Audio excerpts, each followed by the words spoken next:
नमस्कार, स्वागत है आप सभी का डीडी न्यूज पर। आप देख रहे हैं मिड डे प्राइम। मैं हूं रमा त्यागी। अगले 1 घंटे में हम बात करेंगे देश भर की बड़ी खबरों की, बताएंगे दुनिया भर में कौन कौन सी खबरों पर है सबकी नजर, क्या चल रहा है खेल और अर्थ जगत में, और कुछ झलकें फिल्म, कला और संस्कृति के क्षेत्र से भी। लेकिन सबसे पहले बड़ी खबरें। मोंथा चक्रवात ने लिया भीषण रूप। आज शाम या रात तक आंध्र प्रदेश में काकीनाडा और मछलीपट्टनम के बीच तट से टकराने की उम्मीद। हाई अलर्ट पर राहत एजेंसियां, प्रभावित इलाकों में ट्रेन सेवाओं पर असर।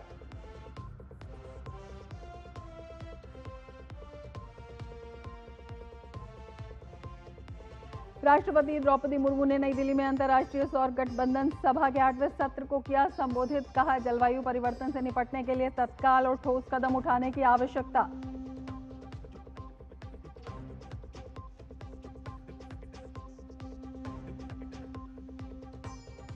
बिहार में चुनाव प्रचार चरम पर। भाजपा, जेडीयू और राजद नेताओं की ताबड़तोड़ रैलियां। आज शाम जारी होगा महागठबंधन का घोषणा पत्र।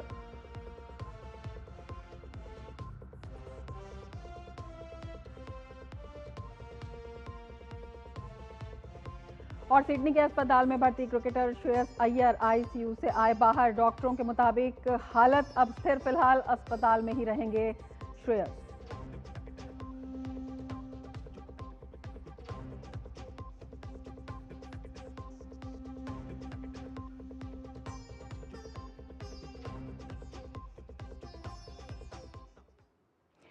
और अब विस्तार से समाचार। चक्रवाती तूफान मोंथा आज एक भीषण चक्रवाती तूफान में बदल गया है और इसके आज शाम या रात तक आंध्र प्रदेश में टकराने की संभावना है। मौसम विभाग ने एक बुलेटिन में कहा है कि बंगाल की खाड़ी के पश्चिम मध्य में बना चक्रवाती तूफान पिछले 6 घंटों से 12 किलोमीटर प्रति घंटे की रफ्तार से आगे बढ़ रहा है। वर्तमान में ये मछलीपट्टनम से लगभग 160 किलोमीटर, काकीनाडा से 240 किलोमीटर और विशाखापत्तनम से 320 किलोमीटर दूर केंद्रित है। ये चक्रवात आज काकीनाडा और मछलीपट्टनम के बीच एक भीषण चक्रवाती तूफान के रूप में दस्तक देगा, जिसके साथ तट पर 90 से 110 किलोमीटर प्रति घंटे की रफ्तार से तेज हवाएं चलेंगी। इसके प्रभाव से आज श्रीकाकुलम से नेल्लोर तक तटीय जिलों में बहुत भारी बारिश होने की संभावना है, जबकि कुछ स्थानों पर अत्यधिक भारी बारिश होने की भी संभावना है। वहीं चक्रवात मोंथा के चलते उत्तरी तटीय आंध्र प्रदेश में भारी से बहुत भारी बारिश दर्ज की गई है। पिछले 24 घंटों के दौरान तटीय आंध्र प्रदेश के कई इलाकों में रिकॉर्ड तोड़ बारिश हुई है। भारी बरसात के चलते इलाके में सामान्य जनजीवन प्रभावित हुआ है। पिछले 24 घंटों में तटीय आंध्र प्रदेश के प्रमुख स्थानों पर हुई वर्षा के आंकड़ों की बात करें तो ऋषिकोंडा, विशाखापत्तनम में 123 मिलीमीटर, रामबिल्ली, अनाकापल्ली में 98 मिलीमीटर, पलासा, श्रीकाकुलम में 83 मिलीमीटर, कोथावलसा, विजयनगरम में 58 मिलीमीटर और पिठापुरम, काकीनाडा में 55 मिलीमीटर बारिश दर्ज की गई। उत्तरी तटीय आंध्र में भारी से बहुत भारी वर्षा चक्रवात मोंथा के लगातार प्रभाव के कारण दर्ज की गई है। अगले कुछ घंटों में लैंडफॉल की संभावना को देखते हुए प्रशासन भी तैयार है। आंध्र प्रदेश के काकीनाडा में चक्रवाती मोंथा के प्रभाव से काकीनाडा में भारी बारिश और तूफान की स्थिति पैदा हो गई है। चक्रवात के मद्देनजर एनडीआरएफ की टीम प्रभावित क्षेत्रों में राहत और बचाव कार्यों में जुटी हुई है और लगातार लोगों को सतर्क कर हर संभव मदद देने में जुटी हुई है। तूफान मोंथा के कारण एनडीआरएफ की टीमें कोटापट्टनम गांव में घोषणाएं कर रही है और लोगों से सुरक्षित जगहों पर जाने को कहा है। इसी बीच एनडीआरएफ की टीम 24 घंटे तैनात है और स्थिति की निगरानी कर रही है। मुख्यमंत्री एन चंद्रबाबू नायडू ने कहा कि तूफान मोंथा का प्रभाव मंगलवार सुबह से और तेज हो गया है। 3,778 गांवों में भारी बारिश होने की संभावना है। अधिकारियों के अनुसार 338 मंडलों और 3,778 गांवों में भारी बारिश होने का अनुमान है। सरकार ने 22 जिलों में 3,174 पुनर्वास केंद्र बनाए हैं। वहीं साइक्लोन मोंथा के असर की वजह से आंध्र प्रदेश में रेल यातायात बुरी तरह प्रभावित हुआ है। यात्रियों की सुरक्षा सुनिश्चित करने के लिए एहतियाती कदम के तौर पर साउथ सेंट्रल रेलवे ने विजयवाड़ा डिवीजन के तहत चलने वाली 54 ट्रेन सेवाओं को रद्द कर दिया है। अधिकारियों ने कहा है कि अगले 2 दिनों में विजयवाड़ा से चलने वाली कई पैसेंजर और एक्सप्रेस ट्रेनें रद्द कर दी गई हैं। रेलवे ने यात्रियों को रद्द ट्रेनों के बारे में सूचित करने के लिए एसएमएस अलर्ट भी भेजे हैं। अधिकारियों ने कहा है कि मौसम सामान्य होने के बाद ट्रेन सेवाएं फिर से शुरू कर दी जाएंगी।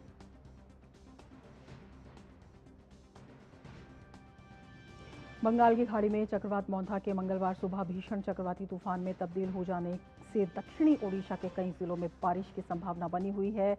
इस बीच ओडिशा के सीएम मोहन चरण मांझी ने भुवनेश्वर में एक उच्च स्तरीय बैठक की और चक्रवात मोंथा से निपटने को लेकर तैयारियों की समीक्षा की। इस दौरान राजस्व एवं आपदा प्रबंधन मंत्री सुरेश पुजारी, मुख्य सचिव, विकास आयुक्त, राज्य आपदा प्रबंधन आयोग और कई वरिष्ठ अधिकारी मौजूद रहे। वहीं मौसम विभाग के मुताबिक चक्रवाती हवाओं का क्षेत्र मोंथा पश्चिम मध्य बंगाल की खाड़ी से ऊपर स्थित है और गोपालपुर से लगभग 550 किलोमीटर दक्षिण पश्चिम में है। यह उत्तर उत्तर पश्चिम की ओर आगे बढ़ना जारी रहेगा। ओडिशा के लिए गंजम, गजपति, रायगढ़, कोरापुट, मलकानगिरी, नबरंगपुर और कालाहांडी के लिए रेड अलर्ट जारी किया गया है, जहां बारिश और तेज हवाएं चलेंगी। लोगों को घर के अंदर रहने की सलाह दी गई है। ओडिशा के मलकागिरी, कोरापुट, नबरंगपुर, गजपति, गंजम, कालाहांडी, कंधमाल जैसे जिलों में भारी बारिश का रेड अलर्ट है। प्रभावित जिलों से हजारों लोगों को सुरक्षित ठिकानों पर स्थानांतरित किया गया है। एनडीआरएफ और एसडीआरएफ की 140 के करीब टीमें तैनात की गई हैं और स्कूलों और आंगनबाड़ी में 30 अक्टूबर तक छुट्टियां घोषित कर दी गई हैं। दूसरी ओर एनडीआरएफ और एसडीआरएफ की आपदा प्रबंधन टीमों को आपात स्थिति वाले तटीय इलाकों में तैनात किया गया है। लोगों को तटों से दूर रहने की सलाह दी गई है। ओडिशा सरकार ने चक्रवाती तूफान प्रभावित इलाकों में चिकित्सा सुविधाओं और एम्बुलेंस नेटवर्क को सक्रिय कर दिया है। मौसम विभाग ने खुर्दा, नयागढ़ और पुरी जिलों में अगले 3 घंटों के भीतर गरज चमक के साथ तेज बारिश और 40 किलोमीटर प्रति घंटे की रफ्तार से हवाएं चलने की संभावना जताई है। वहीं बालेश्वर, भद्रक, कटक, गंजम, मलकानगिरी, कोरापुट और कंधमाल समेत कई जिलों में भी आंधी, बारिश और बिजली गिरने की आशंका है। मौसम विभाग ने लोगों को सावधानी बरतने और खुले में न रहने की सलाह दी है। इस बीच चक्रवात मोंथा के चलते रेल यातायात पर भी असर पड़ा है। 42 ट्रेनों को रद्द कर दिया गया है, 2 ट्रेनें डाइवर्ट कर दी गई हैं, जबकि 5 ट्रेनों को शॉर्ट टर्मिनेट और 8 को रीशेड्यूल किया है। रेलवे ने यात्रियों से यात्रा शुरू करने से पहले ट्रेन की स्थिति जांचने और अनावश्यक यात्रा से बचने की अपील की है। यात्रियों की सहायता के लिए खुर्दा रोड, पलासा और भुवनेश्वर में हेल्प डेस्क बनाए गए हैं। फिलहाल प्रशासन ने स्थिति पर कड़ी नजर रखी है और लोगों से अपील की है कि मौसम विभाग के अलर्ट को नजरअंदाज ना करें।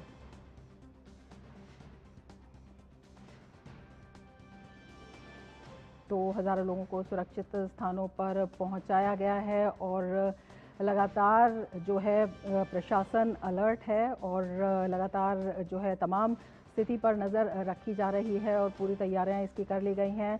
अगर असर की इसकी हम बात करें तो काकीनाडा, मछलीपट्टनम, कोठापट्टनम और उपदा जो क्षेत्र हैं उनका जो असर है मोंथा का, इस पर बताया गया है। आंध्र प्रदेश के काकीनाडा में, मछलीपट्टनम में, कोठापट्टनम में और उपदा में जो है इसका पूरी तरह से असर बताया जा रहा है। तो ये वो क्षेत्र हैं जो इससे प्रभावित आंध्र प्रदेश में बताए जा रहे हैं, जहां पर जो प्रशासन है पूरी तरह से अलर्ट है और पूरी तैयारियां इसकी कर ली गई हैं। काकीनाडा है, मछलीपट्टनम है, कोठापट्टनम है और उपदा है और एनडीआरएफ की टीमें जो हैं वहां पर लगा दी गई हैं और तमाम जो बैठकों का दौर है वो जारी है। ओडिशा की अगर हम बात करते हैं तो मलकानगिरी, कोरापुट, रायगढ़ और गजपति ये वो इलाके हैं जहां पर जो है इसका प्रभाव बताया गया है। गंजाम, नवरंगपुर, कालाहांडी और कंधमाल में भी इसका प्रभाव जो है वो बताया जा रहा है और वहां पर जो है प्रशासन पूरी तरह से सतर्क है और तमाम जो इंतजाम है वहां पर कर लिए गए हैं। नयागढ़, कोडा और पुरी जो क्षेत्र हैं ये तमाम वो क्षेत्र हैं जो हम बता रहे हैं जहां पर मोंथा का असर है। ये ओडिशा के वो क्षेत्र हैं जिनके बारे में हम आपको बता रहे हैं और प्रशासन जो है वहां पर पूरी तरह से सतर्क है। तमिलनाडु की बात करें तो चेन्नई, तिरुवल्लुर और कांचीपुरम ये जो क्षेत्र हैं उनका मोंथा का असर जो है इन क्षेत्रों पर बताया जा रहा है। चेंगलपट्टू, रानीपेट और तमाम वो इलाके हैं जहां पर जो अतिरिक्त सतर्कता है वो बढ़ती जा रही है और इसके जो प्रभाव की हम लगातार बात कर रहे हैं तो ये तमिलनाडु के क्षेत्र हैं जिनके बारे में हम बता रहे हैं मोंथा के असर की बात और लगातार जो है हम बताएंगे कि किस तरह से वहां पर प्रशासन सतर्क है। रविशंकर हमारे साथ मछलीपट्टनम आंध्र प्रदेश से इस वक्त जुड़े हुए हैं। रविशंकर, आपसे जान लेंगे किस तरह की स्थिति वहां पर आप देख रहे हैं और किस तरह के इंतजाम हैं। आपके पीछे जो हैं एनडीआरएफ के लोग भी खड़े हुए हैं। हाँ, हम अभी मछलीपट्टनम मंगिनपुडी के बीच में से बात कर रहे थे। अभी जो है सुबह से जो मोंथा साइक्लोन का इफेक्ट चल रहा है इस आंध्र प्रदेश में, इसके बगैर कापुलापाडू which is the highest rainfall was recorded in Andhra Pradesh. It was 125 millimeters, and after that followed by Visakha rural areas, they have been recorded 120 millimeters of rainfall since morning, and in 86 places of Andhra Pradesh वहाँ पूरा भारी तरफ से rainfall record हुआ था, and वहाँ भी rehabilitation activities बहुत जोर से स्टेट गवर्नमेंट और सेंट्रल गवर्नमेंट कटसी से चल रहा है अभी। And out of 233 mandals in Andhra Pradesh, they are having 1419 villages. They are being affected by this Mondha cyclone, and even 44 municipalities also, they are also being affected with this Mondha Tufan. And at about 2194 rehabilitation and rescue camps has been established in these 8 districts which are very much affected by this Mondha cyclone. And in Kakinada, there is a 7th warning has been hoisted, and the state government it is taking all the precautions for the effects, to decrease the effects of Mondha cyclone, like NDRF, SDRF and all. At about 12 teams of NDRF has been deployed in all over these 8 districts, and 11 teams of SDRF has also been deployed. And if you see the trains, at about 110 trains from South Central as well as East Coast Railway has been cancelled, which used to start from either Vijayawada or Vizag. And even the flights for tomorrow and day after tomorrow, all the flights of Indigo, Air India Express, all the flights also got cancelled. State government, it is monitoring from real-time governance system, which is in Amaravati. CM Chandrababu Naidu is personally monitoring all the activities, and he has established a particular system which includes an in-charge minister and a special officer who is an IAS for every district. ये दोनों मिला के वहाँ जो भी activities चल रहा है उन एक्टिविटीज को they are monitoring very keenly. बिल्कुल, एनडीआरएफ की टीमें वहां पर मौजूद हैं, एसडीआरएफ का आप बता रहे हैं, प्रशासन आप बता रहे हैं कि पूरी तरह से सतर्क है और तमाम जो एहतियात वो बढ़ते जा रहे हैं। किस तरह की जरूरतें हैं जो प्रशासन इस वक्त महसूस कर रहा है कि वहां पर होनी चाहिए, जो बैठकें हैं वो भी जारी हैं? हाँ, आज जो लैंडफॉल होने के बाद शाम पे, then the NDRF and SDRF, they will be having their own duties like anything. They are having modern machinery along with the boats and all. So hopefully by tomorrow morning, these forces will be on the ground and removing all the trees and evacuating people who if anybody will be seized in lay-laying areas and all. Those activities will be assigned to NDRF and SDRF, and like before, जब भी calamities आएगा, NDRF and SDRF, these people used to play their own roles. And recently when Vijayawada floods came also, these people used drones to get the victims out of the low-lying areas. बिल्कुल, रविशंकर आपसे ये भी जानना चाहेंगे, ये जो तमाम इलाके हैं इनमें सबसे ज्यादा जो प्रभाव है वो किन इलाकों पर बताया जा रहा है और किस तरह से वहां पर जो अतिरिक्त एहतियात है वहां पर बढ़ते जा रहे हैं, चाहे वहां पर रहने वाले लोग हैं, आप बता रहे हैं कि रिहैब सेंटर्स भी बना दिए गए हैं, किस तरह से लोगों को वहां पर पहुंचाया भी जा रहा है? हाँ, in total, in all these 8 districts, 2200 rehabilitation centers has been established. In these rehabilitation centers, for 3 days, full of food, water, electricity along with generators and medical facilities also, anti-venom injections, basic medical facilities. And innovatively, AP Health Department, it has shifted 750 pregnant women who may get delivered in the coming 1 week. They has been shifted to PHC and CHCs as a predictionary method, so that if any delivery happens, they will be in a safe mode. So AP government, it is acting in a very advanced and predictive mode. बिल्कुल, आंध्र प्रदेश में बताया जा रहा है कि आज शाम को जो है ये लैंडफॉल कर सकता है। इसके बारे में आपसे जानना चाहेंगे किस तरह के जो दिशा निर्देश हैं, जो एरिया हैं जिन पर प्रभाव ज्यादा पड़ेगा उनको भी बताया जा रहा है, लेकिन उसके आसपास जो लगते हुए इलाके हैं वहां पर भी किस तरह का अलर्ट है? हाँ, ये जो लैंडफॉल है प्रिडिक्टिवली काकीनाडा और हम जो यहाँ खड़े थे ना, ये मछलीपट्टनम और काकीनाडा के बीच में भी होने की संभावना है। By evening 9 o'clock, like that, the landfall may occurred as per IMA, and whenever the time comes, there will be a huge heavy winds along with the huge rains, For that, state and central government are very much ready, especially the central government.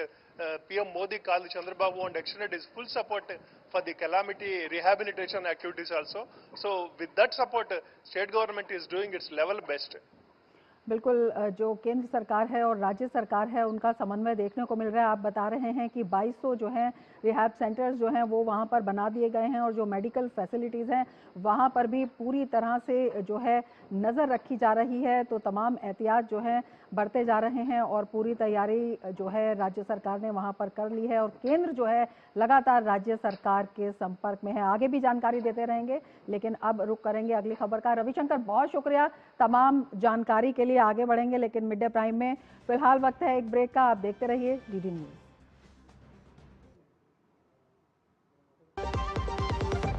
क्या आपको है आकर्षक बचत विकल्पों की तलाश? LIC प्रस्तुत करता है नवजीवन श्री सिंगल प्रीमियम प्लान। एक मुश्त प्रीमियम राशि जमा करें, जीवन बीमा कवर का आनंद उठाएं, परिपक्वता पर गारंटीकृत निश्चित राशि प्राप्त करें, तरलता विकल्प भी उपलब्ध। अभी खरीदें।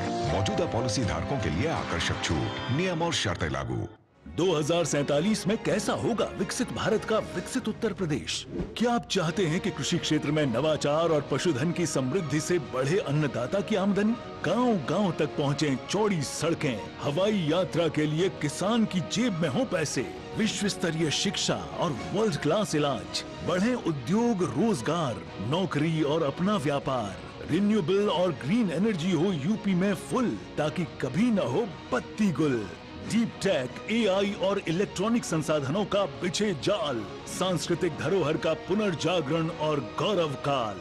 क्या आप चाहते हैं ऐसा उत्तर प्रदेश? अगर हाँ तो उठाइए मोबाइल, QR कोड को स्कैन करें और पोर्टल samarthuttarpradesh.up.gov.in पर लिखकर या बोलकर दर्ज कराएं सुझाव।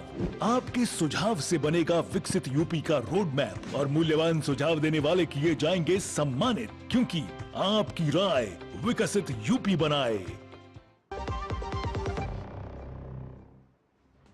ब्रेक के बाद फिर से आपका स्वागत है। आगे बढ़ते हैं खबरों में। छठ पर्व के समापन के साथ ही अब बिहार की सियासत में और उबाल आएगा।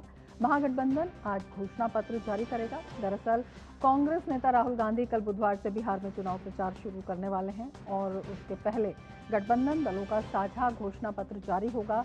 कहा जा रहा है कि घोषणा पत्र जारी करने के दौरान कुछ और घोषणा भी की जा सकती है। देखना होगा कि महागठबंधन की ओर से कौन कौन से चुनावी वादे किए जाएंगे, क्योंकि तेजस्वी पहले ही हर घर नौकरी और जीविका दीदियों के लिए बेशुमार घोषणाएं कर चुके हैं। हम लोगों के तरफ से सीएम का चेहरा भी घोषित है और आज हम लोग जो है बिहार के लिए हमारी क्या योजनाएं रहेंगी अगले 5 साल के लिए, यानी जिसको आप तेजस्वी प्रण पत्र भी कह सकते हैं, घोषणा पत्र जो हम लोग आज जो है जारी करेंगे। बिहार विधानसभा चुनाव पर जदयू नेता अरुण कुमार ने उम्मीद जताई है कि आगामी बिहार चुनाव में एनडीए 2/3 बहुमत से जीत हासिल करेगा। जो सकारात्मक सोच के लोग हैं, गांव खेत खलिहान में जो शकुन है, विकास के जो आयाम बड़े पैमाने पर खड़ा हुआ है, इसको कंटिन्यू रहना चाहिए। नरेंद्र मोदी और नीतीश कुमार का कारवां आगे बढ़ना चाहिए। इसलिए कोई बड़ी लड़ाई नहीं है, 2/3 बहुमत मिलेगा एनडीए को। और भारतीय जनता पार्टी के वरिष्ठ नेता गुरु प्रकाश पासवान ने महागठबंधन के घोषणा पत्र पर कहा कि उनका घोषणा पत्र झूठ का पुलिंदा होता है और उनके वादे और घोषणाएं केवल जनता को गुमराह करने के लिए होते हैं।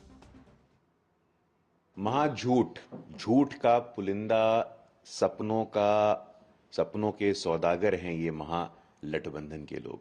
हमें आज भी याद है कि ये लोग जिस प्रांत में जाते हैं, कर्नाटक के वादों को पूरा नहीं किया, तेलंगाना के वादों को पूरा नहीं किया, बिहार के वादों को पूरा नहीं किया, झारखंड में कहा था बेरोजगारी भत्ता देंगे, उसको पूरा नहीं किया। तो महागठबंधन के लोगों की घोषणा होने वाली है, वायदे होने वाले हैं, निराधार बेबुनियाद सपनों के सौदागर साथ आएंगे और सपने दिखाएंगे बगैर किसी विजन के, बगैर किसी रोड मैप के।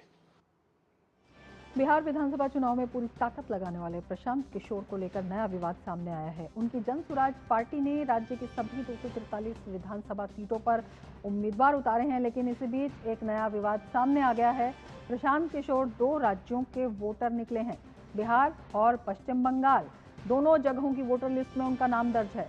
सूत्रों के अनुसार पश्चिम बंगाल की वोटर लिस्ट में प्रशांत किशोर का पता 121 कालीघाट रोड, कोलकाता दर्ज है। यही वो जगह है जहां भवानीपुर में तृणमूल कांग्रेस का मुख्यालय स्थित है। प्रशांत किशोर ने 2021 के पश्चिम बंगाल विधानसभा चुनाव में ममता बनर्जी की चुनावी रणनीति तैयार करने में अहम भूमिका निभाई थी। उस दौरान वे टीएमसी के राजनीतिक सलाहकार के रूप में काम कर रहे थे। तो प्रशांत किशोर को लेकर ये नया विवाद सामने आ गया है। 2 जगह से वोटर वो निकले हैं। तमाम घटनाक्रम पर पटना से मधुरेश हमारे संवाददाता हमारे साथ इस वक्त जुड़ चुके हैं। मधुरेश, सियासी गतिविधियां लगातार तेज होती जा रही हैं और जो इस तरह के विवाद हैं वो भी सामने आ रहे हैं, इन पर बात करेंगे। लेकिन सबसे पहले महागठबंधन का घोषणा पत्र, क्या कुछ उम्मीद है? तेजस्वी से तेजस्वी पत्र अपना बता रहे हैं और कुछ और घोषणाएं भी इसमें क्या कुछ हो सकती हैं? देखिए, सबसे पहले तो तेजस्वी का जो आज घोषणा पत्र है वो बेहद महत्वपूर्ण इसलिए भी माना जा रहा है क्योंकि ये घोषणा पत्र राजद का नहीं, महागठबंधन एक साथ जारी कर रहा है। ऐसे में देखना ये होगा कि इस जब घोषणा पत्र को जारी किया जाएगा तो कौन कौन नेता इसमें शामिल होते हैं। जो अभी तक जानकारी मिली है उसके अनुसार प्रियंका गांधी को कांग्रेस की तरफ से इसमें शामिल होना था, लेकिन किसी कारण की वजह से वो आज यहाँ पे नहीं आ सकी हैं। हालांकि राहुल गांधी की कल एक साझा रैली है कल तेजस्वी यादव के साथ, और अपनी बिहार यात्रा के बाद ये पहली बार शायद होगा जब तेजस्वी यादव और राहुल गांधी एक साथ एक मंच पर रैली करते हुए या जनसभा करते हुए दिखाई देंगे। मधुरेश, इस पे एक सवाल जो है वो काफी अहम हो जाता है। महागठबंधन का घोषणा पत्र है और तेजस्वी से तेजस्वी पत्र कह रहे हैं। महागठबंधन में जो खींचतान है वो पहले से ही लगातार जारी है। हम देखते हैं कि जब भी संयुक्त प्रेस वार्ता होती है कांग्रेस उसमें मतलब कहीं ना कहीं से इस तरह के संकेत आ जाते हैं कि कोई अहमियत नहीं दी जा रही है। घोषणा पत्र जारी होने के बाद जो है कांग्रेस चुनाव मैदान में उतरेगी। अगर बड़े नेताओं की बात करते हैं, क्या देख रहे हैं इसके पीछे? हाँ, निश्चित रूप से देखिए, ये खींचतान की स्थिति तो लगातार चली रही है और ये खींचतान की स्थिति को ही मैनेज करने के लिए कृष्ण अल्लावरू जो कि बिहार प्रभारी थे उनको चेंज किया गया और नए जो प्रभारी हैं वो स्थिति को संभालने की कोशिश कर रहे हैं। जब सीट शेयरिंग का फॉर्मूला तय नहीं हो पा रहा था और कई जगह जो फ्रेंडली फाइट की स्थिति बन गई तो अशोक गहलोत को बीच बचाव करने के लिए आना पड़ा, लेकिन फिर भी अभी भी कई सीट है जहां पे फ्रेंडली फाइट की स्थिति है और जो खींचतान की स्थिति है वो लगातार बनी हुई है। लेकिन आज का प्रेस कॉन्फ्रेंस इस लिहाज से भी इम्पोर्टेंट है क्योंकि तेजस्वी इसे तेजस्वी का शपथ पत्र कह रहे हैं। दूसरी तरफ जो महागठबंधन की बाकी पार्टियां हैं वो इसे साझा घोषणा पत्र कह रही हैं। ऐसे में देखने वाली बात ये होगी कि इस जो प्रेस कॉन्फ्रेंस होता है इसमें बाकी पार्टियों को के किन मुद्दों को शामिल किया जाता है। खैर, जहां तक बात करें इस घोषणा पत्र की तो घोषणा पत्र में तेजस्वी पहले ही कई बड़ी घोषणाएं कर चुके हैं, जैसे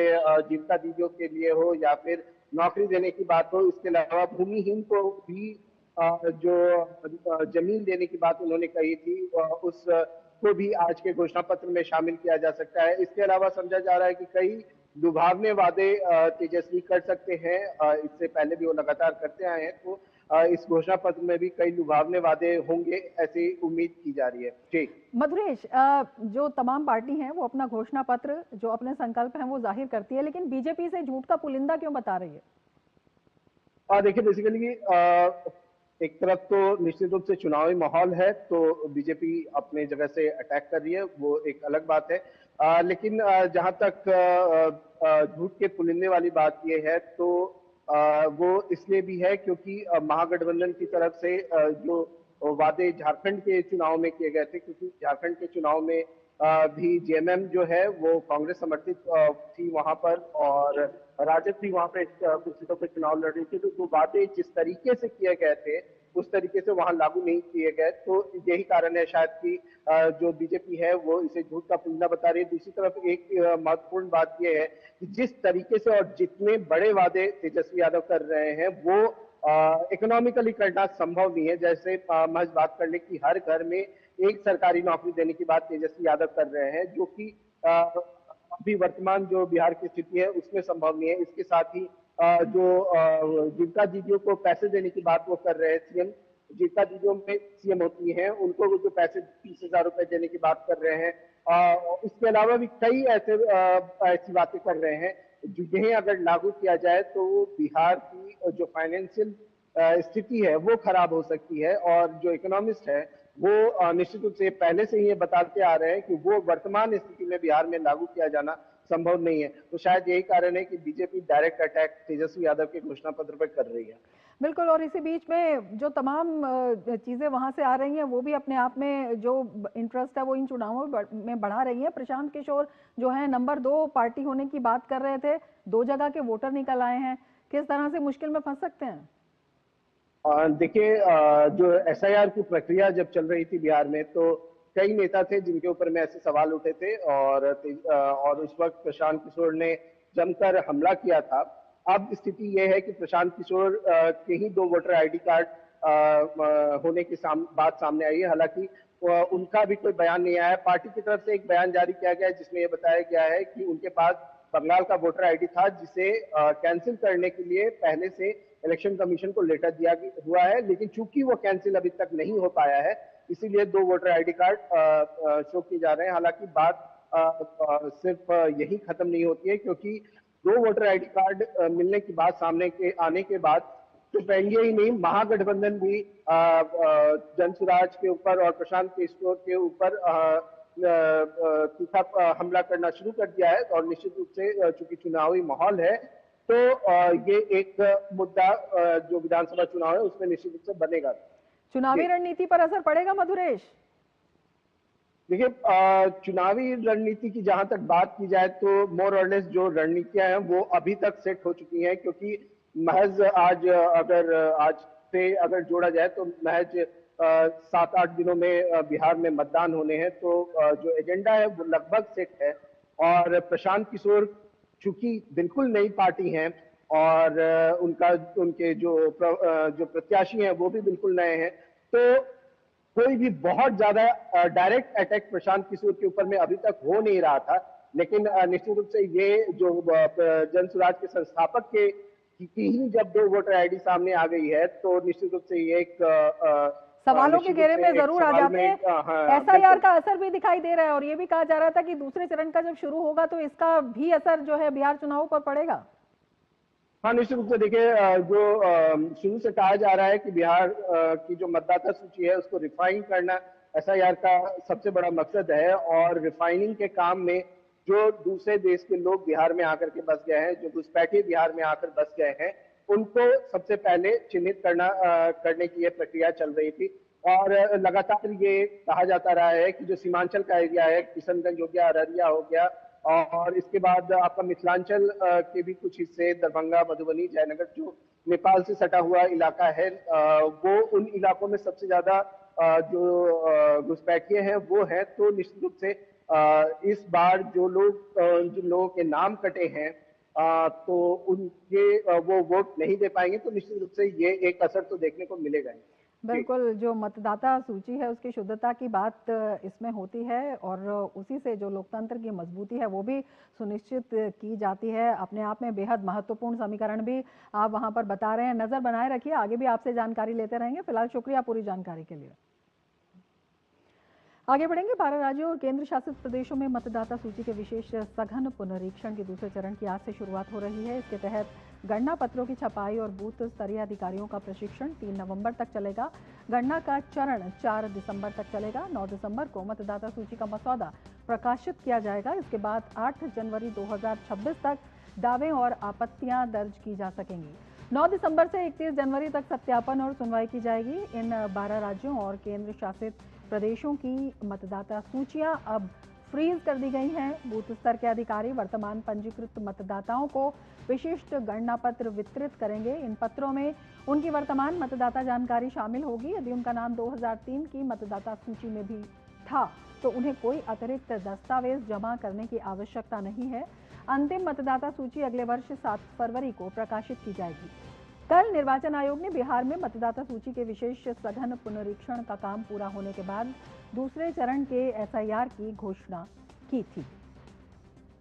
दूसरे चरण में उत्तर प्रदेश, पश्चिम बंगाल, मध्य प्रदेश, छत्तीसगढ़, तमिलनाडु, राजस्थान, केरल, गुजरात, गोवा, पुडुचेरी, लक्षद्वीप और अंडमान निकोबार में मतदाता सूची के विशेष सघन पुनरीक्षण का काम होगा। इस चरण में असम को छोड़कर वे 4 राज्य भी शामिल हैं, जहां अगले साल यानी 2026 की शुरुआत में ही विधानसभा चुनाव होने हैं। जिन 12 राज्यों में दूसरे चरण में एसआईआर का काम होने जा रहा है। उनमें मतदाता की संख्या करीब 51 करोड़ है। इनमें सबसे अधिक 15.44 करोड़ मतदाता अकेले उत्तर प्रदेश में हैं, जबकि बंगाल में 7.66 करोड़, तमिलनाडु में 6.41 करोड़, मध्य प्रदेश में 5.74 करोड़, राजस्थान में 5.48 करोड़ और छत्तीसगढ़ में 2.12 करोड़ मतदाता शामिल हैं।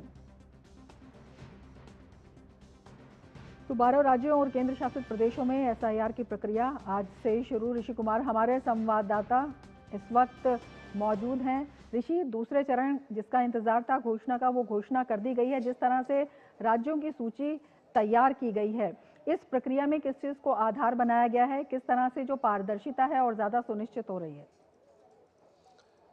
देखिए रमा, अब देश के सामने तकरीबन 51 करोड़ जो मतदाता हैं, उनकी एक तरीके से स्क्रूटनी हो जाएगी इस एसआईआर 2.0 के माध्यम से।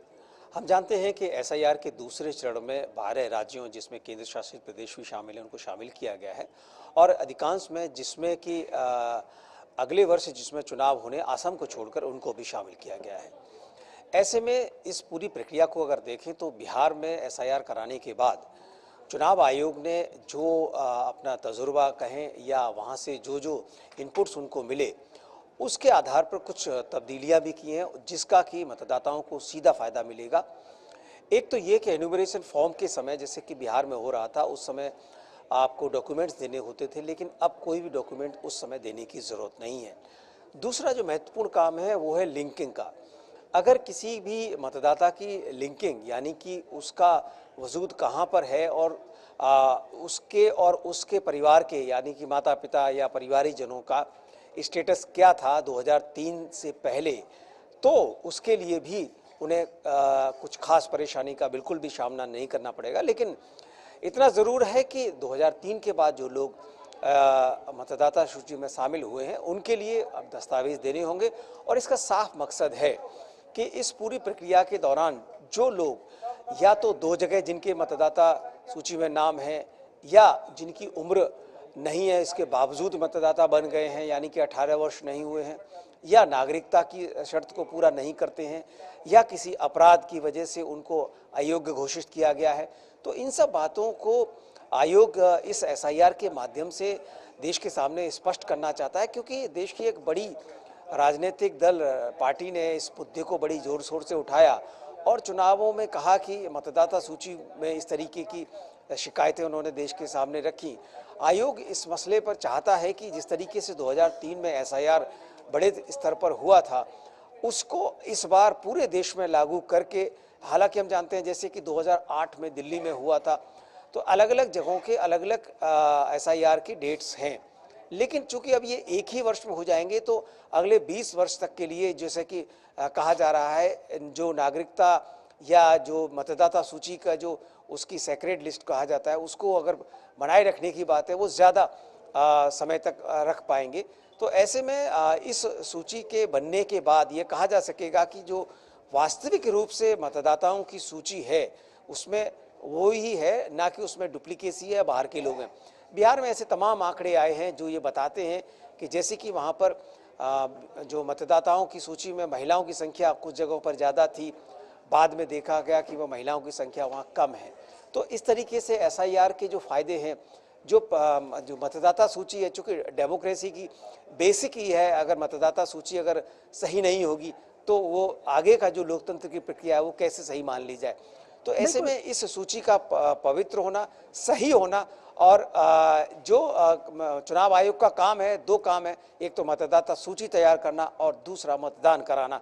तो इसके लिए जो पहला काम है उसको ज्यादा दुरुस्त करना चाहता है चुनाव आयोग। बिल्कुल ऋषि, और इससे एक बड़ी सुविधा मतदाताओं को ये होने जा रही है कि मतदाता सूची में अगर नाम है तो किसी डॉक्यूमेंट की उसमें जो जरूरत नहीं है। मतदान केंद्रों पर मतदान के समय कई बार इस तरह की दिक्कत आती थी लिस्ट में नाम होने को और डॉक्यूमेंट को लेकर, तो उससे जो है एक बड़ी सुविधा मिलती हुई दिखाई दे रही है और सभी के लिए मतदान जो है और अच्छे से सुनिश्चित हो रहा है। एक शिकायत फ्री जो है बूथ जो है बनाने की पूरी कोशिश है। बिल्कुल, शिकायत मुक्त सूची बनाने का ही लक्ष्य है और हमने देखा था तमाम चुनावों को कवर करते समय कि मतदाता जब बूथ पर जाते थे बोलते थे हमारे पास एपिक कार्ड है लेकिन सूची में नाम नहीं है। तो इस तरीके की जो गड़बड़ियां भी हो जाती थी और एक एक मतदाता दो दो जगह पर होने की भी कई बार तमाम खबरें आई। वीडियो इस तरीके के हैं कि एक व्यक्ति दो जगह वोट डाल रहा है या तीन जगह वोट डाल रहा है। तो ये जो डिस्क्रिपेंसीज है, ये जो गड़बड़ियां हैं, ये होनी नहीं चाहिए लोकतंत्र में और इसी को दुरुस्त करना आयोग की प्राथमिकता है। और ऐसे में जब ये सूची दुरुस्त हो जाएगी तो किसी के पास भी ये शिकायत करने का मौका नहीं रहेगा कि उसके साथ उसकी सूची में नाम नहीं है, क्योंकि सभी का नाम भी आ जाएगा। इसमें जो महत्वपूर्ण बात है रमा, वो ये कि बहुत सारे ऐसे लोग जिनका सूची में नाम नहीं आ पाया है, किन्हीं कारणों से उनको भी शामिल करने का मौका मिलेगा। और इस प्रक्रिया में भी जो अलग अलग फॉर्म है, फॉर्म 6 है, फॉर्म 7 है, फॉर्म 8 है, अलग अलग फॉर्म के माध्यम से अलग अलग तरीके के समाधान चुनाव आयोग ने इसमें पहले से ही नियम बना रखे हैं। तो ऐसे में और ख़ास तौर से इस बार एक और इस SIR के दूसरे चरण में ये बात सुनिश्चित की गई है कि इसी दौरान SIR की शुरुआत से ही जो नए मतदाता हैं उनको भी शामिल करने का प्रोसेस होगा। हालांकि बिहार में अलग से किया गया था, लेकिन उनको इसी प्रक्रिया में शामिल कर लिया जाएगा। तो बहुत सारे नए मतदाता जुड़ेंगे भी। सूची की शुद्धता है उसे तो उदाहरण भी बनाया गया क्योंकि जीरो दावा उसके अंदर था। इस पे जो विभिन्न कई जगह से आपत्तियां आई थी तो उनका भी एक समाधान मिलता है और उनके कितनी वो तार्किक थी ये भी सबके सामने आ जाता है। बिल्कुल, बिहार में जिस तरीके से SIR के बाद जो चुनाव आयोग ने कहा था कि जिनका नाम सूची में शामिल नहीं है, उसके बाद जो आपत्तियों के लिए जो समय दिया गया था उसमें बड़ा दिलचस्प पहलू ये है कि सिर्फ एक अपील आई, आपत्ति भी नहीं आई। क्योंकि पहले आपत्ति आती है, उसके बाद अगर वो आपत्ति का निराकरण नहीं होता है तो फर्स्ट अपील जो कि DM के पास होती है, सेकंड अपील जो CEO के पास होती है और ERO के खिलाफ होती है वो। तो पहली बात तो ये कि बिहार में एक भी आपत्ति ERO के लेवल पर नहीं आई, जो कि बेसिक है। अगर किसी को शिकायत है तो पहली वो शिकायत ERO के पास ही जाएगी और उसका निपटान जब नहीं होता है तो DM के पास जाना होता है। लेकिन सीधे शिकायत कर दी गई, आपत्ति नहीं की गई और उसको भी आयोग के जो अधिकारियों के साथ हमारी बात हो रही थी कल, तो उन्होंने कहा कि हमने उसको भी सुलटा दिया और उसका समाधान कर दिया। तो इस तरीके से देखा जाए तो बिहार में एक मापदंड स्थापित हुआ है कि SIR क्यों ज़रूरी है और SIR की वजह से जो सूची है वो कितनी सही वहाँ पर एस्टैब्लिश हुई है। जी रमा, बिल्कुल, दूसरे चरण की प्रक्रिया अब शुरू हो गई है जो अपने आप में एक बड़ा कदम बताया जा रहा है। ऋषि, बहुत शुक्रिया तमाम जानकारी के लिए। आगे बढ़ेंगे। राजधानी दिल्ली में अंतर्राष्ट्रीय सौर गठबंधन यानी ISA की 8वीं महासभा का आयोजन किया जा रहा है। राष्ट्रपति द्रौपदी मुर्मू ने अपने भाषण में one world one sun one grid के प्रधानमंत्री नरेंद्र मोदी के विजन को रेखांकित किया। अंतर्राष्ट्रीय सौर गठबंधन में किसी भारतीय राष्ट्रपति का ये पहला संबोधन है। वहीं नवीन एवं नवीकरणीय ऊर्जा मंत्री प्रहलाद जोशी ने कहा कि इस तरह के आयोजन से वैश्विक एकजुटता और दक्षिण दक्षिण सहयोग की भावना मजबूत होती है। भारत एक बार फिर वैश्विक सौर अभियान के केंद्र में चमक रहा है। नई दिल्ली के प्रतिष्ठित भारत मंडपम में राष्ट्रपति द्रौपदी मुर्मू ने अंतर्राष्ट्रीय सौर गठबंधन की 8वीं महासभा में मुख्य भाषण दिया। यह ISA में किसी भारतीय राष्ट्रपति का पहला संबोधन है। राष्ट्रपति ने one world one sun one grid के प्रधानमंत्री नरेंद्र मोदी के विजन को रेखांकित करते हुए कहा कि सस्ती और सुलभ सौर ऊर्जा सुनिश्चित करने के लिए वैश्विक स्तर पर सामूहिक प्रयासों की आवश्यकता है। I am confident that the deliberations and decisions of this assembly will act as a milestone in the production of solar energy, which is contribute in building an inclusive and equitable world. Together, let us strive for a brighter, greener and more inclusive future. नव और अक्षय ऊर्जा मंत्री और ISA महासभा के अध्यक्ष प्रहलाद जोशी ने कहा कि ये मंच वैश्विक एकजुटता और दक्षिण सहयोग की भावना को और मजबूत करता है। This reflects our belief in equitable growth within the global south. This 8th assembly reaffirms our shared determination to make solar energy a true global public good, ensuring no community or country is left behind. ISA के महानिदेशक आशीष खन्ना ने बताया कि दुनिया ने पिछले 2 वर्षों में ही 1000 गीगावाट नई सौर क्षमता जोड़ी है, जो इस तेजी से बढ़ती सौर क्रांति का प्रमाण है। ग्लोबल साउथ भी इसकी अगुवाई कर रहा है। It took 25 years for the world to reach 1000 gigawatt of solar, yet in just 2 years, the next 1,000 gigawatt has been reached. And not only that, the projections from all agencies, including ours, IEA and others, reflect that we are likely to double that even further in next 4 years to 4,600 gigawatt. अंतर्राष्ट्रीय सौर गठबंधन की 8वीं महासभा में 125 सदस्य और हस्ताक्षरकर्ता देशों के मंत्री, नीति निर्माता और साझेदार शामिल हो रहे हैं, जो ब्राजील में होने वाले COP30 से पहले सौर सहयोग पर वैश्विक संकल्प को और मजबूत करेंगे। अक्षय डोंगरे के साथ तपस भट्टाचार्य की रिपोर्ट, DD न्यूज। तो अंतर्राष्ट्रीय सौर गठबंधन की शुरुआत हो चुकी है। 124 देश इसमें शामिल हैं, अपने आप में बेहद महत्वपूर्ण है। 2015 में भारत और फ्रांस ने पेरिस में इस गठबंधन की शुरुआत की थी और अपने आप में ये काफ़ी अहम मंच जो है हो जाता है। अंतर्राष्ट्रीय सौर गठबंधन प्रधानमंत्री मोदी और फ्रांस के राष्ट्रपति ने इसे स्थापित किया था। एक बहुत ही बड़ा, बहुत महत्वपूर्ण मंच 30 नवंबर 2015 में अंतर्राष्ट्रीय सौर गठबंधन की शुरुआत हुई थी और इसके साथ ही 6 दिसंबर 2017 को 15 देशों ने समझौते पर हस्ताक्षर किए थे। तो अंतर्राष्ट्रीय सौर गठबंधन की बात भारत स्थित मुख्यालय वाला पहला अंतर्राष्ट्रीय संगठन है। इस मायने में भी ये काफ़ी महत्वपूर्ण है। वर्तमान में 124 सदस्य और हस्ताक्षरकर्ता देश इसमें शामिल हैं। 2015 में भारत और फ्रांस ने पेरिस में गठबंधन की शुरुआत की थी। आज राष्ट्रपति ने इसे संबोधित किया। अपने आप में बेहद ये महत्वपूर्ण मंच है। सौर ऊर्जा को बढ़ाना और लागत को कम करना इसके प्रमुख उद्देश्यों में शामिल है और इसके साथ ही वित्त, तकनीक और क्षमता निर्माण करना ये भी लक्ष्यों में शामिल हो जाता है। अहम लक्ष्य हो जाते हैं।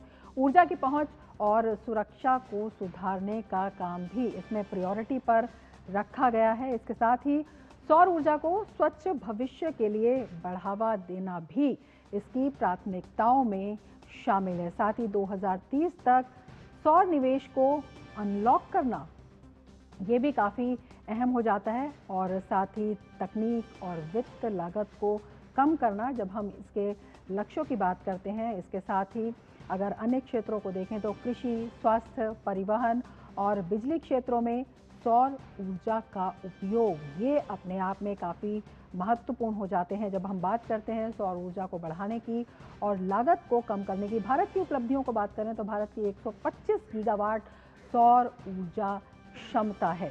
साथ ही भारत विश्व का तीसरा सबसे बड़ा सौर ऊर्जा उत्पादक देश है। इसके साथ ही सौर और कुल नवीकरणीय ऊर्जा में विश्व में भारत का तीसरा स्थान है। ये भारत की उपलब्धियां हम बता रहे हैं।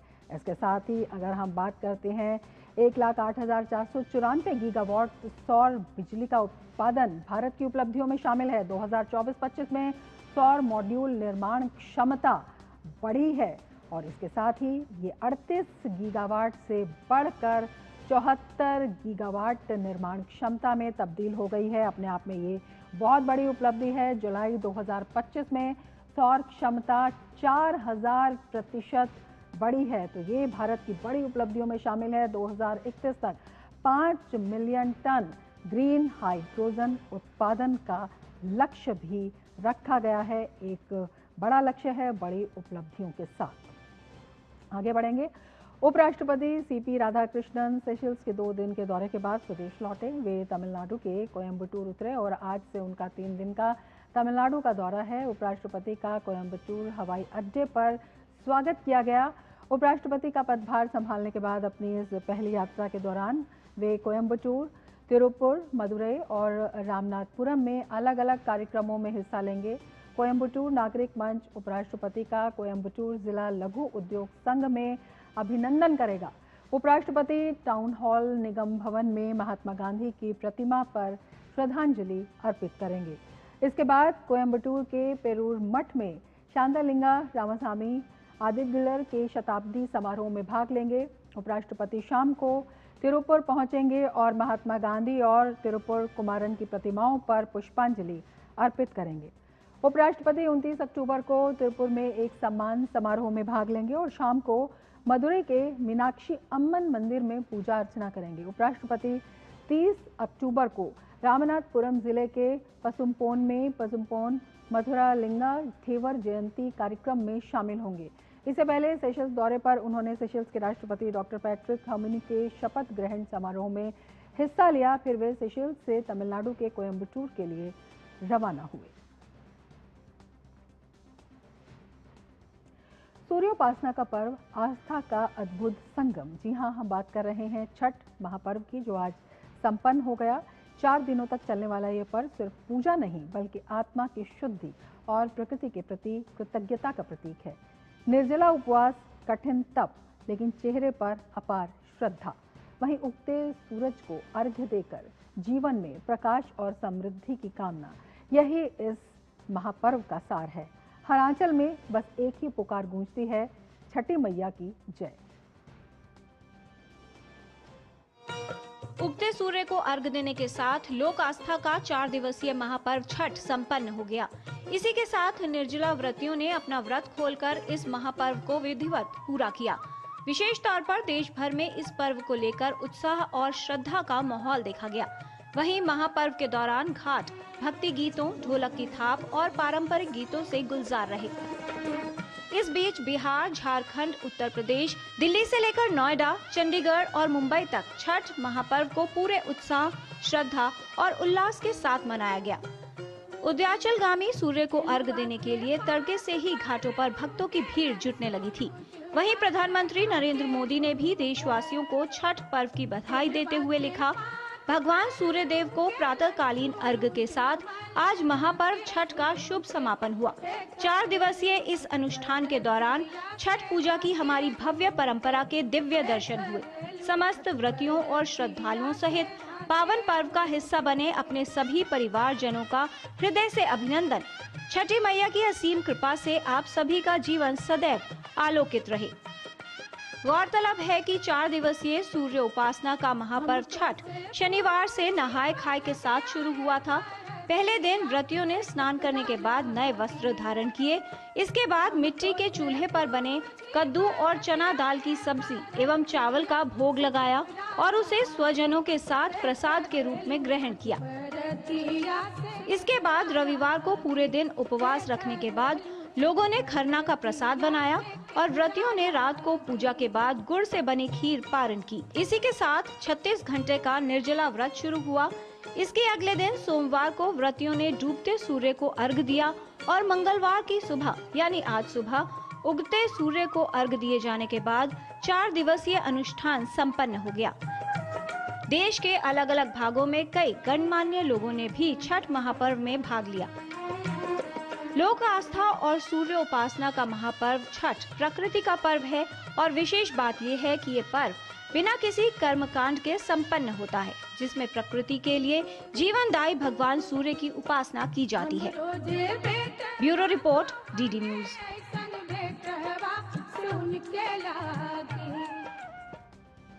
और अब खबर खेल की खबरों के साथ गौरव हमारे साथ जुड़ चुके हैं। गौरव, क्या कुछ खास खेल की खबरों में आज? शुक्रिया रमा। और खेल की खबरों की शुरुआत करेंगे कुश्ती के क्षेत्र से, जहां पर स्वर्णिम खबर जो है वो सामने निकल करके देखने को मिली है, जहां भारतीय पहलवान सुजीत कलकल ने सर्बिया के नोवी साद में आयोजित अंडर 23 सीनियर विश्व कुश्ती चैंपियनशिप में देश के लिए पहला स्वर्ण पदक हासिल किया। सुजीत ने पूरे टूर्नामेंट में शानदार प्रदर्शन किया। फाइनल मुकाबले में सुजीत ने उज्बेकिस्तान के पहलवान को 10-0 से हराकर भारत के लिए स्वर्ण पदक जीता। सुजीत ने अपनी शुरुआत मोल्दोवा के पहलवान को 12-2 से हराकर की और अगले दौर में पोलैंड के पहलवान को तकनीकी श्रेष्ठता के आधार पर 11-0 से हरा दिया। सुजीत ने सेमीफाइनल में जापान के पहलवान को 3-2 से हराकर फाइनल में जगह बनाई थी। इससे पहले भारतीय महिला कुश्ती टीम ने 5 कांस्य पदक और 2 रजत पदक जीतकर टीम चैंपियनशिप का खिताब अपने नाम किया था।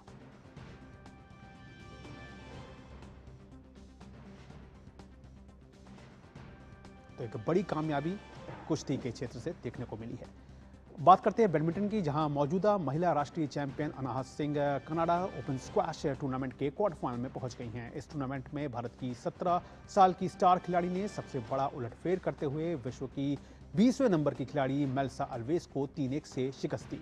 दिल्ली की अनाहत सिंह ने विश्व रैंकिंग में 43वें स्थान पर काबिज हैं।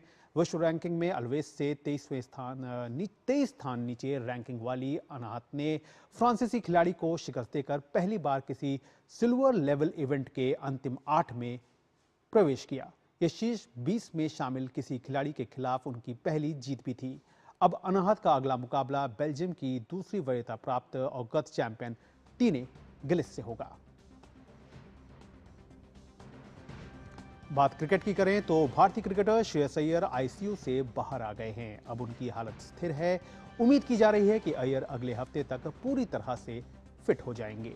मीडिया रिपोर्ट के मुताबिक टीम मैनेजमेंट श्रेयस अय्यर के संपर्क में है। फिलहाल उनकी रिकवरी पर लगातार नजर रखी जा रही है। श्रेयस अय्यर को बाई पसली के निचले हिस्से में चोट के बाद अस्पताल में भर्ती होना पड़ा था।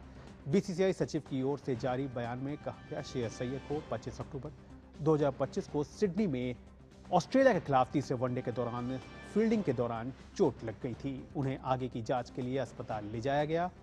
बयान में कहा गया कि स्कैन से उनकी स्प्लिन में लैसरेशन इंजरी का पता चला। अय्यर का इलाज चल रहा है, उनकी हालत स्थिर है। बीसीसीआई की मेडिकल टीम सिडनी और भारत के विशेषज्ञों के परामर्श से उनकी चोट की स्थिति पर नजर रख रही है। भारतीय टीम के डॉक्टर श्रेयस के साथ सिडनी में रहेंगे और उनकी प्रोग्रेस का लगातार मूल्यांकन जो है वो करते रहेंगे। भारत की दिग्गज बैडमिंटन खिलाड़ी और 2 बार की ओलंपिक पदक विजेता पीवी सिंधु ने 2025 सीजन के शेष सभी बीडब्ल्यूएफ टूर्नामेंट से नाम वापस लेने का फैसला किया है। उन्होंने ये निर्णय अपने पैर की चोट के चलते लिया है। अब वो अपना ध्यान जो है वो इस चोट पर ज़्यादा केंद्रित करना चाहती, पूरी तरह से फिट होना चाहती हैं। सिंधु को ये चोट यूरोपीय सर्किट शुरू होने से पहले लगी थी। सिंधु ने कहा कि यूरोपीय सर्किट से पहले लगी पैर की चोट अब पूरी तरह से अभी ठीक नहीं हुई है। सिंधु ने बताया कि ये निर्णय उन्होंने अपनी सपोर्ट टीम और चिकित्सा विशेषज्ञों, विशेष रूप से प्रसिद्ध खेल अस्थि विशेषज्ञ डॉक्टर दिनशा पार्डीवाला से परामर्श के बाद लिया है। तो कुछ दिनों तक सिंधु जो हैं वो बैडमिंटन के कोर्ट से दूर दिखेंगी। तो रमा, ये थी खेल जगत से जुड़ी हुई तमाम बड़ी खबरें। वापस एक बार फिर से आपके पास। बहुत शुक्रिया गौरव तमाम खबरों की जानकारी के लिए। इसके साथ ही मीडिया प्राइम में फिलहाल इतना ही, लेकिन डीडी न्यूज़ पर खबरों का सिलसिला लगातार जारी है। आप देखिए डीडी न्यूज़। हमें दीजिए इजाजत। नमस्कार।